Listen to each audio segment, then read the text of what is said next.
Police have tonight returned to the state's mid-north. The next phase in the search effort for 4-year-old Gus Lamont, who's now been missing for more than a month. This will be the third major operation on the remote property where he's believed to have wandered off from. Keziah Sullivan is in Yunta. Kez, what will be the focus this time? Okay, major crime detectives will once again be leading this search, and their focus will be on a dam which is located around 600 metres from the homestead where little Gus went missing from. Now, this dam has been searched before in the days after Gus went missing, but Water Operations Police are back at the property, and tomorrow the dam will be drained, allowing officers to have a more comprehensive look at what lies at the bottom. Now, police say it's around 4 to 5 metres deep, so it will take some time to drain. This is one of the biggest missing person searches our state has seen, with a special task force called Horizon formed to investigate Gus's disappearance. Detectives from that task force today revealing that a drone analysis from an aerial imaging camera has not given them any more leads, and so they will now expand the area which has been scanned, with the results from that expected to take a couple of weeks. So, Kate, that search will begin at first light tomorrow, with crews on the ground hoping for a breakthrough and to find little Gus Lamont. Thank you for the update, Kez.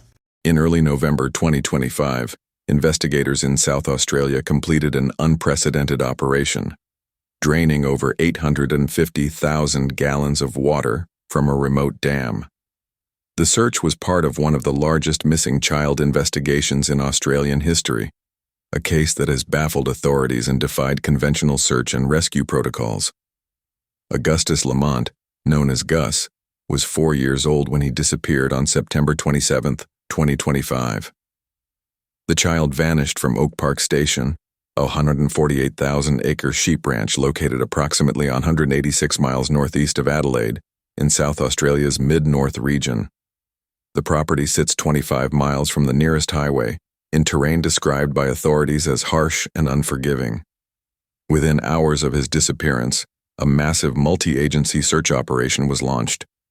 Over the following weeks, hundreds of personnel, including South Australia Police, Australian Defence Force units, and State Emergency Service volunteers, would search approximately 470 square miles of outback terrain using helicopters, drones with thermal imaging, and ground teams. The result: no trace of the child was found, no clothing, no footprints that could be definitively linked to Gus, no physical evidence of any kind. The case presents a fundamental question for investigators. How does a 4-year-old child vanish so completely that even the most advanced search technology and exhaustive ground operations yield nothing? For those interested in verified investigative journalism on missing persons cases, Crime Cortex provides in-depth analysis based on official sources and expert testimony. Oak Park Station spans 148,000 acres, equivalent to 232 square miles, larger than the entire city of Chicago. The property is not a conventional ranch with maintained pastures and infrastructure. It is working outback land characterized by flat, dusty plains, saltbush, scrub vegetation, abandoned mine shafts, and scattered water reservoirs known as dams.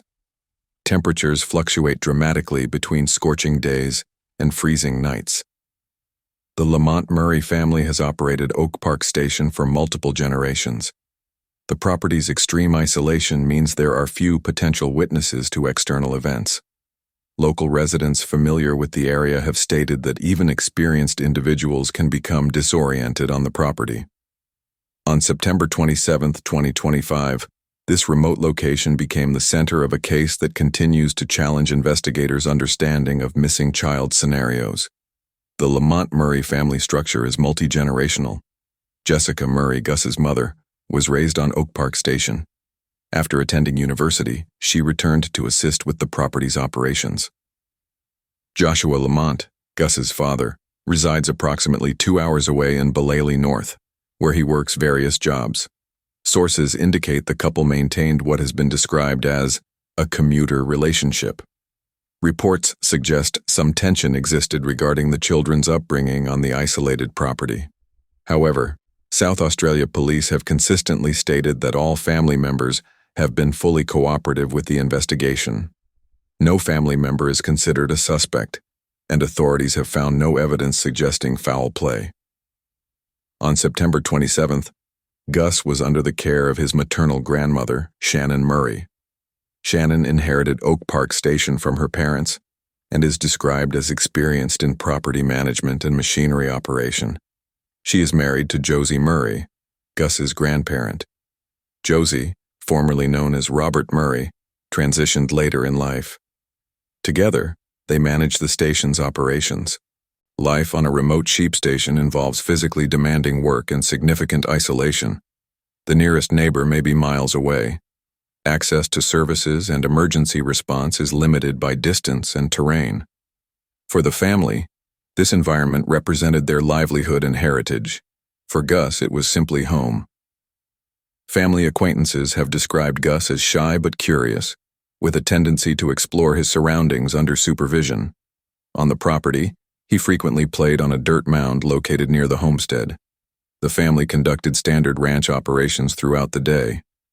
Gus played outside near the homestead under Shannon Murray's supervision.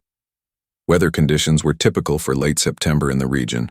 Mild daytime temperatures with sunset occurring at approximately 6:15 p.m.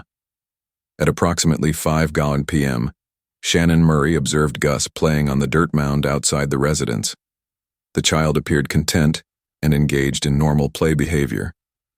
At 5:30 p.m., Shannon went outside to call Gus inside. According to official reports, Shannon Murray's initial response was to search the immediate vicinity of the homestead. Standard locations were checked: outbuildings, sheds, areas where a child might hide or wander. Gus did not respond to calls. Additional family members joined the search. The effort expanded to cover the area surrounding the homestead as daylight diminished. At 6:15 p.m., sunset occurred. Visibility decreased rapidly in the absence of artificial lighting. Temperatures began to drop.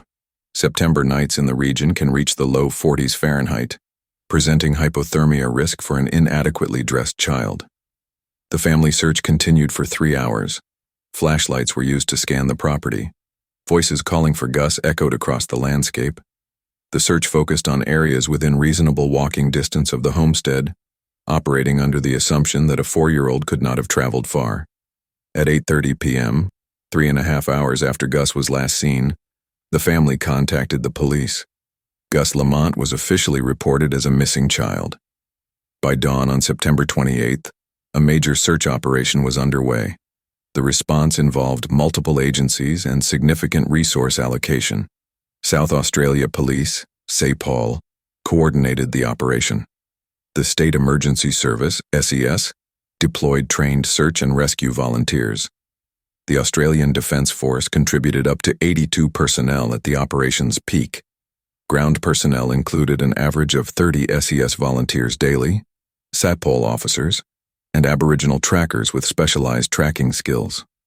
Aerial support consisted of the Polair helicopter conducting systematic passes over the property and drones equipped with infrared and thermal imaging technology designed to detect body heat signatures. Ground mobility was enhanced through trail bikes, all-terrain vehicles, and mounted units on horseback. The scale of the operation was substantial. By the conclusion of the initial search phase, approximately 470 square miles had been covered. This represents one of the largest search operations conducted in South Australian history. Community response was significant.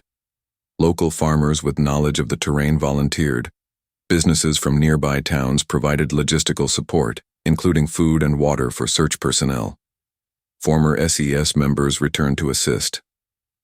On the third day of the search operation, an Aboriginal tracker located a small footprint approximately 500 meters, 1,640 feet, from the homestead.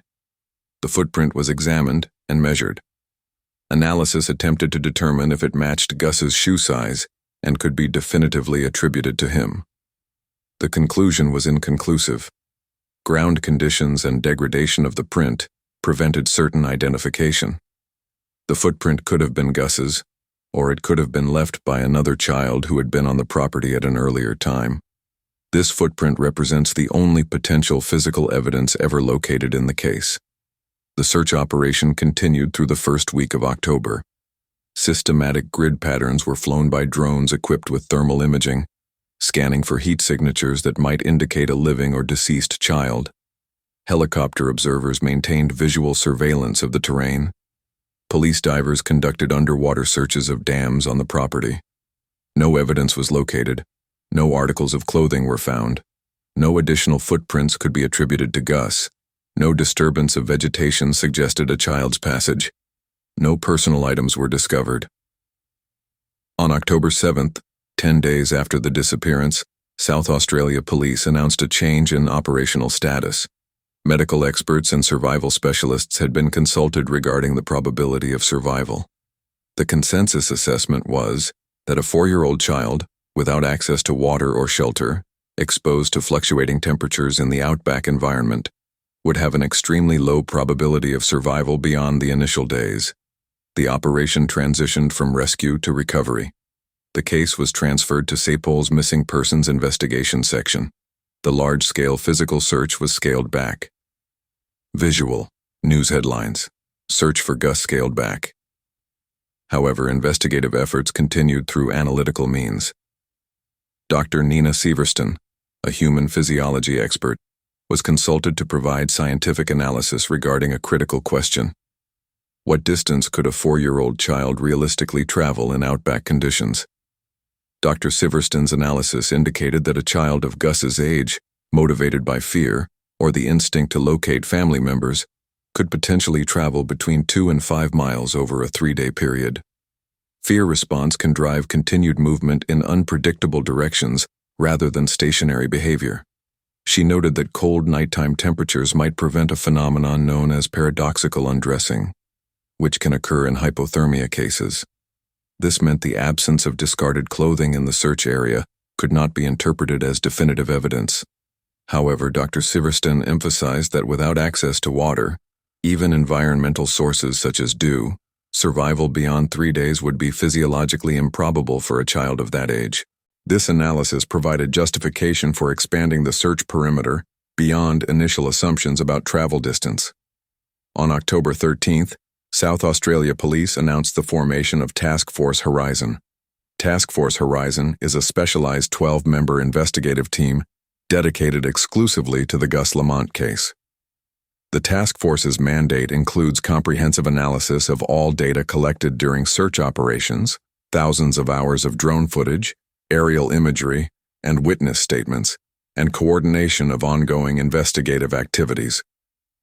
On October 14th, search operations resumed with an expanded perimeter. The renewed search incorporated Dr. Severston's analysis regarding potential travel distance. 18 SAPOL officers, 82 Australian Defence Force personnel, and SES volunteers conducted a 4-day operation from October 14th through October 17th. An additional 95 square miles were searched on foot. On October 17th, the renewed search concluded. No evidence was located. At this stage, 2 primary theoretical frameworks emerged regarding Gus's disappearance. The first theory, maintained as the official position by South Australia Police, is that Gus wandered from the homestead and became lost. In this scenario, the child walked away from the residence, became disoriented in the vast, relatively featureless terrain, and continued moving without the directional sense to return. Eventually, environmental factors, dehydration, hypothermia, exhaustion, would have caused death. The absence of physical evidence in this theory is attributed to environmental factors, scavenger activity, weather effects, and the immense scale of the search area relative to the size of a small child's remains or belongings. This explanation aligns with statistical patterns in missing child cases in remote areas and is considered plausible by authorities. The second theoretical framework has been articulated by external experts, including Dr. Xanthi Mallet, a criminologist who has publicly analyzed the case. Dr. Mallet's position is that the complete absence of physical evidence makes the wandered-off scenario statistically less probable. In typical cases where children become lost in wilderness environments, Some physical trace is generally located: footwear that has been shed, torn clothing caught on vegetation, footprints in soft ground, or disturbed plant material. Search operations in such cases typically locate evidence that allows for narrowing of search parameters and eventual location of remains. In Gus's case, despite 470 square miles searched by hundreds of trained personnel using advanced technology, zero physical evidence has been found. Dr. Mallet has stated that third-party involvement, specifically abduction, should be considered as a viable investigative avenue. Gary Jubilin, a former homicide detective with extensive experience in major crime investigations, has described the case as defying logic. While not dismissing the possibility of misadventure, Jubilin has emphasized that a criminal investigation should operate in parallel with search and recovery efforts. The temporal window is significant. 30 minutes elapsed between the last confirmed sighting of Gus and the discovery of his absence. While Oak Park Station is remote, it is not inaccessible. Roads exist. Neighboring properties are present. The possibility of third-party access cannot be entirely dismissed. South Australia Police have maintained consistency in their public statements. There is no evidence of foul play. All family members have been fully cooperative. No suspects have been identified. No persons of interest have been named. No evidence of criminal activity has been discovered. However, the absence of evidence presents an investigative paradox. The most recent development in the case occurred in early November 2025. On October 30, 2025, South Australia Police announced a significant operational decision. A large dam located on Oak Park Station would be completely drained. The dam in question is situated approximately 600 meters, 1,970 feet from the homestead. This proximity places it within potential walking distance for a 4-year-old child. The dam's size and depth present drowning risk. The dam had been previously searched. Police divers from Sapol's Water Operations Unit had conducted underwater searches in the weeks following Gus's disappearance. However, visibility conditions in dam water are typically poor due to sediment, algae, and depth. Underwater searches cannot guarantee 100% coverage. The decision was made to drain the dam entirely to eliminate uncertainty. The dam contained approximately 850,000 gallons of water. Draining operations of this scale require significant logistical coordination. On October 31st, draining operations commenced. The operation involved Sapol's Major Crime Unit and water operations specialists. Media attention was substantial. The operation represented a critical investigative milestone.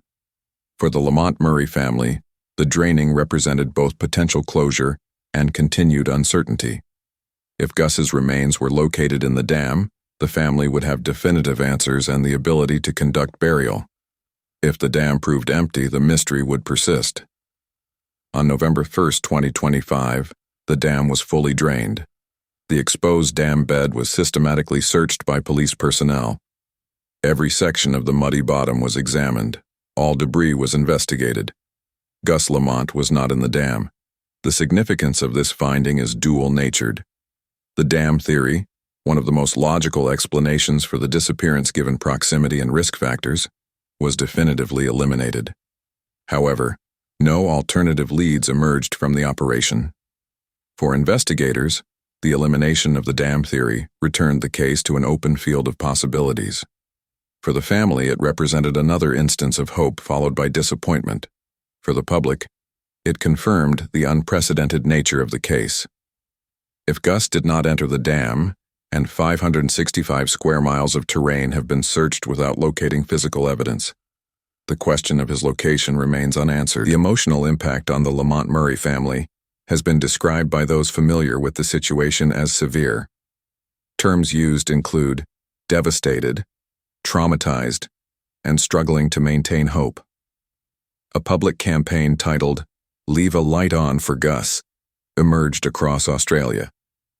Participants were encouraged to leave exterior lights illuminated as a symbolic gesture, a beacon representing hope for Gus's return.